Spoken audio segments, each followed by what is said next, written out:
ओम नमः सिद्धिभ्या ओम नमः सिद्धिभ्या ओम नमः सिद्धिभ्या मंगलम भगवान वीरो मंगलम गौतम गणि मंगलम कुंद कुंदार्यो जैन धर्मोस्तु मंगलम सर्व मंगल मांगल्यम सर्व कल्याणकारिकम प्रधानम सर्वधर्माणां जैनम जयतु शासीनम जैनम जयतु शासीनम जैनम जयतु शासीनम। बोला ही समय जिन धर्म की जय, बोले विश्व धर्म की जय, श्री मानव धर्म की जय, श्री महावीर भगवान की जय, श्री श्रीमंदर आदि विदेशित के विद्वान तीर्थंकर भगवान की जय, द्वादशांगी जिनवाणी माता की जय। आचार्य गुरुवर 108 परम तपस्वी वनचरी परम हितैषी संत शिरोमणि पंचवर्ष के जन के त्यागी सुदंत सेनानी ज्ञान वृद्धि तपो वृद्धि वयो वृद्धि वात्सल्य मूर्ति आचार्य श्री 108 नेमी सागर जी महाराज की जय। भव्यात्माओं 11 अंग और 14 पूर्व शायद मैंने कभी 11 अंग और 14 पूर्व के संबंध में आप सभी को बताने का प्रयास किया था। आज विशेष रूप से वे प्रसंग, ये प्रसंग आज के समय में अति आवश्यक है, जिसके कारण मत मतांतर के भेद बढ़ते चले जा रहे हैं।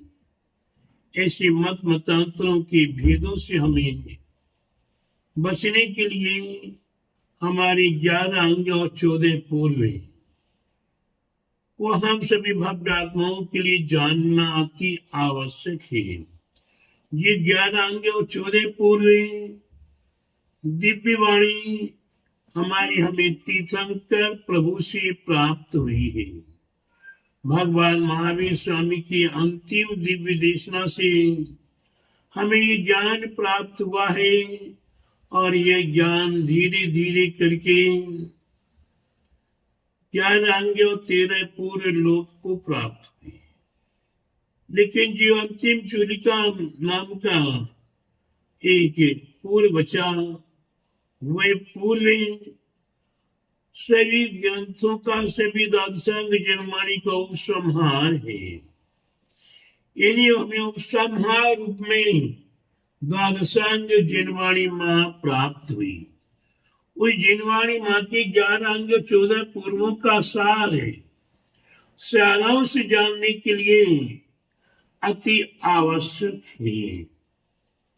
जिन जिन भव्य आत्माओं ने 11 अंग 14 पूर्व पर विचार किया है, कुछ जानने का प्रयास किया है, उन्हीं के दिल दिमाग में किसी प्रकार का कोई भेद नहीं रहा। चाहे वो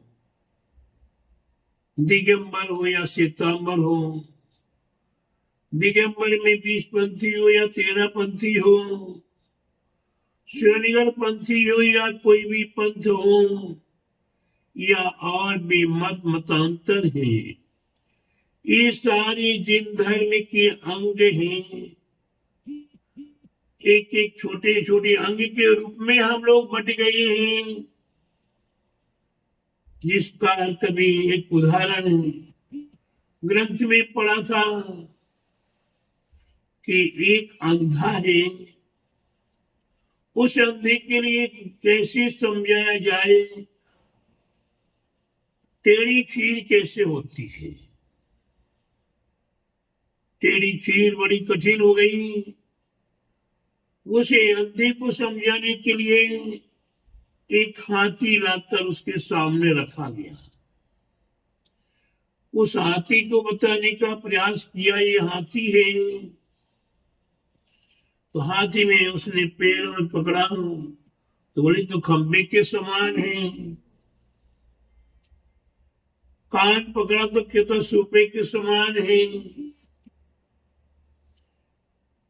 पेट पर हाथ फेरा तो वो तो दीवार के समान है, उसे अब और टेढ़ी खीर हो गई, कैसे समझाया जाए। तो उसे हाथ ऐसा टेढ़ा करके कहा, ये टेढ़ा होता है, ये टेढ़ा है, तो ऐसी खीर खाएंगे तो पेट में जाएगी तो टेढ़ी टेढ़ी कैसे जाएगी। ठीक उसी प्रकार से आज के जन संसारी प्राणियों के लिए ये ज्ञान अंध है, ये ज्ञान अंध है। उन्हें ये टेढ़ी खीर कैसे समझाई जाए, ये हाथी कैसे समझाया जाए, ये संसार का संपूर्ण पदार्थ है कैसा कैसा है, उस अंधे को कैसे बताया जाए। अंधे ने कभी देखा तो है नहीं, अंधे ने कभी जाना तो है नहीं, जानने का प्रयास भी नहीं किया, उसे बताया जा रहा, समझाया जा रहा है, लेकिन उसे समझ में नहीं आ रहा है और भी वो उलझता जा रहा है। ठीक उसी प्रकार से संसारी प्राणी अज्ञान रूपी अंधकार में डूबा हुआ है, अंधा है, इसे कुछ नहीं समझ में आता। सम्यक ज्ञान क्या रहस्य है, सम्यक ज्ञान क्या रहस्य है, उसे नहीं समझ में आ रहा। क्यों कि वह तो ज्ञान अंध है। उसे कितने भी समझाने का प्रयास किया जाता है। कहावत कही हमारे आचार्यों ने, मिथ्या दृष्टि जीव को धर्म कथा न सुहाए, के होंगे के लड़मरे के उठ घर को जाए। मिथ्या दृष्टि जीव ज्ञान अंध है, उसे एक तो धर्म कथा सुहाती नहीं है, धर्म की कोई अच्छी बात करे उसे अच्छा नहीं लगता, उसका मन प्रसन्न नहीं हो रहा। ऐसी अवस्था में क्या होगा उसका, मिथ्या दृष्टि जीव को धर्म कथा न सुहाए, के उंगे के नड़बड़े के उठ घर को जाए। कि मिथ्या दृष्टि के 3 लक्षण है। या धर्म कथा हो रही होगी, या धर्म का अनुष्ठान हो रहा होगा, या धर्म का कोई राष्ट्र का कार्य हो रहा होगा, उस समय पर मिथ्या दृष्टि जीव को या तो नींद आने लगेगी, वे पल पल में ऐसा ऐसा करेगा, या वाद विवाद करने के लिए खड़ा हो जाएगा। दबंग है, पैसे वाला है, नाम वाला है, पदाधिकारी है, वही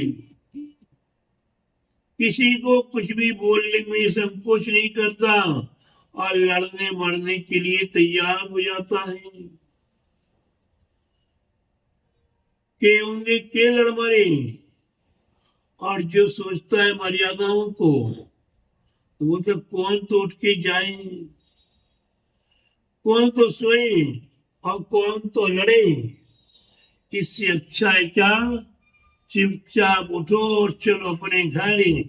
जाएंगे दुकान पर, दुकान को खोल के बैठेंगे, 2 ग्राहक आएंगे, 2 ग्राहकों को चलाएंगे, 2 पैसे की कमाई होगी, ठाठ से हम अपना जीवन चलाएंगे, अपने परिवार को चलाएंगे। तो प्यारे बंधुओं, ये ठाठ बाट का जो आवश्यकता आपने समझ लिया, ये मिथ्या दृष्टि जीव का लक्षण हुआ। अंधकार, ज्ञान अंधकार के माध्यम से उसे न तो जिनवाणी समझ में आ रही, न जिनवाणी के रहस्य को समझ रहा और न जिनवाणी के सार को समझ रहा, और सुनने को ही तैयार नहीं होता है। प्यारे बंधु, मैं आपको पुनः पुनः कहूंगा कि अपने अनादि काल के मिथ्यात्व को, अज्ञान रूपी अंधकार को मिटाने के लिए हमें सम्यक ज्ञान की अति आवश्यकता है।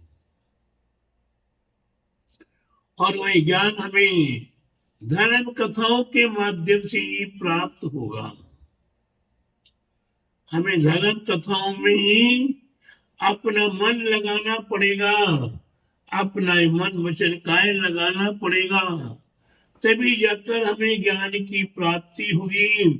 और जहाँ ज्ञान की प्राप्ति हुई वहाँ पक्षपात विवाद नागपकार के लेकिन किंतु परंतु सब समाप्त हो जाएंगे। क्योंकि आज का वर्तमान प्रसंग यंत्र मंत्र तंत्र को लेकर ज्यादा अधिक हुआ करता है। क्या है यंत्र मंत्र तंत्र? व्यक्तियों ने पढ़ा तो है नहीं, देखा तो है नहीं, ग्रंथों को कभी खोल के देखने का मौका फुर्सत तो मिलता नहीं।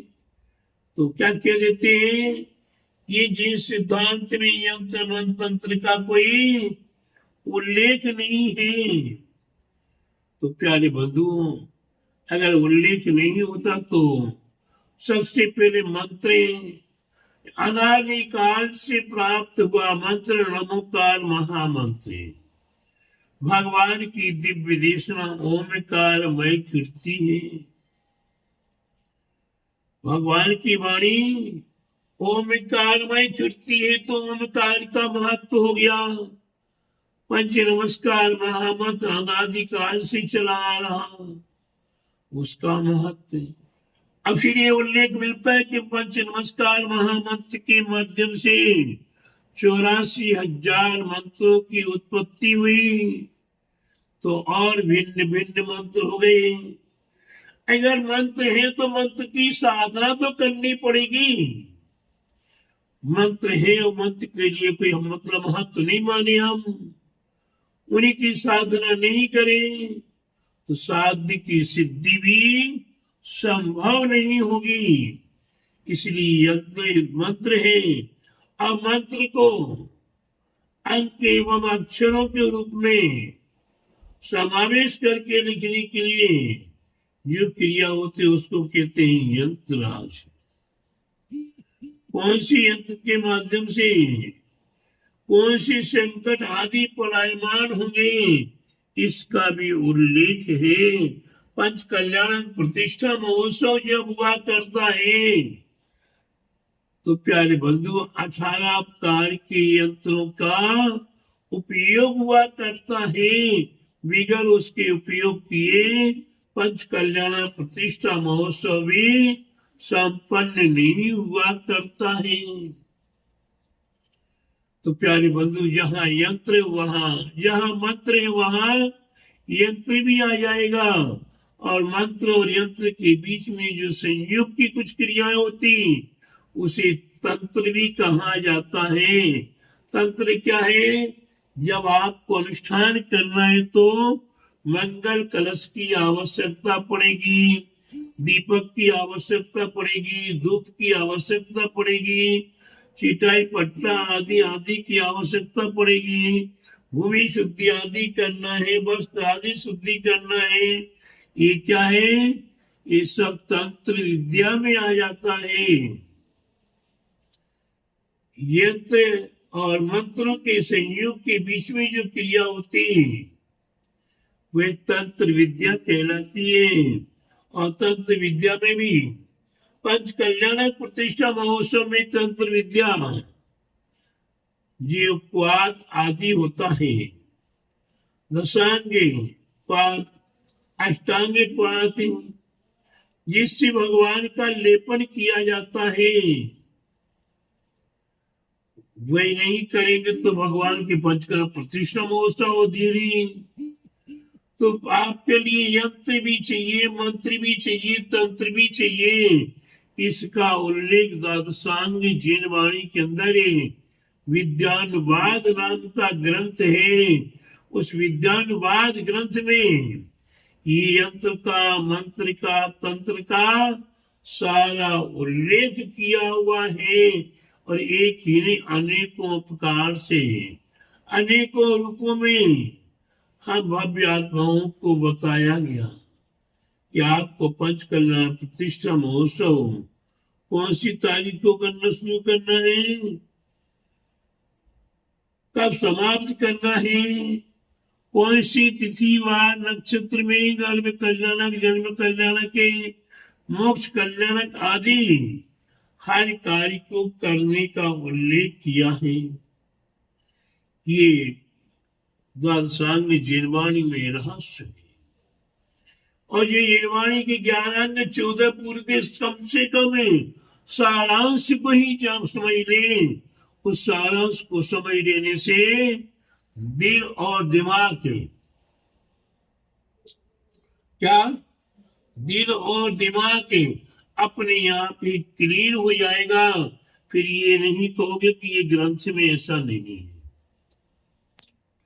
क्योंकि आपको ये मालूम नहीं है कि जितना दुनिया में जो कुछ भी सारा ग्रंथ में उल्लेखनीय है, लेकिन हम सहज के देते ऐसा ग्रंथों में नहीं लिखा, ऐसे ग्रंथों में नहीं लिखा। अरे प्यारे बंधु, मैं आपसे पूछता हूँ, आपने कितने ग्रंथों का अध्ययन किया? 10 ग्रंथ के नाम मालूम है क्या आपको? 10 पूर्व आचार्यों के नाम याद है क्या? आपको अपने पंच कल्याण, अपने 24 तीर्थंकर भगवान के पंच कल्याण की 24 तिथियां, जन्म कल्याणक के, तप कल्याणक के, ज्ञान कल्याणक के, ये पंच कल्याणक की तिथियां है, वही तिथियां आपको पूरी याद है। आपके गुण आपको याद नहीं, आपके आवश्यक आपको याद नहीं, और आपने सहज के दिए ग्रंथों में नहीं, तो आपने कितना अध्ययन किया ये तो बताओ। तो पहले आप हर विषय में फेल हो रहे हैं। इसलिए प्यारे बंधु, मैं आपको फेल नहीं करना चाहता हूं, मैं तो आपको हर विषय में 100 नंबर दे के पार उतारना चाहता हूं। और मैं भगवान से प्रार्थना करता हूं कि हे भगवान, मेरे को केवल ज्ञान आदि की प्राप्ति हो सो हो, लेकिन इन भक्तों के भी अवश्य सम्यक दर्शन, सम्यक ज्ञान, सम्यक छात्र को प्राप्त कराएं, और इन्हें भी केवल ज्ञान की प्राप्ति हो, इन्हें भी समोसन का आनंद लेने का अवसर मिले। तो प्यारे बंधुओं, अपने जीवन को भी सोचिए, समझिए और आगे बढ़ने का प्रयास कीजिए। द्वादशांग जिनवाणी माँ बहुत बहुत बहुत सुख देने को तैयार है। इस जिनवाणी के रहस्य को आचार्य कहते हैं, यहाँ तहाँ तार देखो, पार के उतार देखो, सीखे विस्तार देखो, यही जिनवाणी माँ है। ये जिनवाणी माँ हम जहां कहीं भी हो गई, वहीं से हमें पार उतार देगी, हमारे संकटों को वहीं से दूर कर देगी, और संपूर्ण कर्मों का नाश करके सिद्ध अवस्था को भी प्राप्त करा देगी। ऐसी जिनवाणी माँ का अवलोकन करें। बोले द्वादशांग जिनवाणी माता की, बोले आचार्य गौरी स्वामी परम तपस्वी चरी परम तेजी संत श्रमणी पंचवर्ष की जल की त्यागी संसेवनी ज्ञान वृद्धि तपो वृद्धि वयु वृद्धि आचार्य श्री स्वामी नेमी सरगुरु जी महाराज की जय।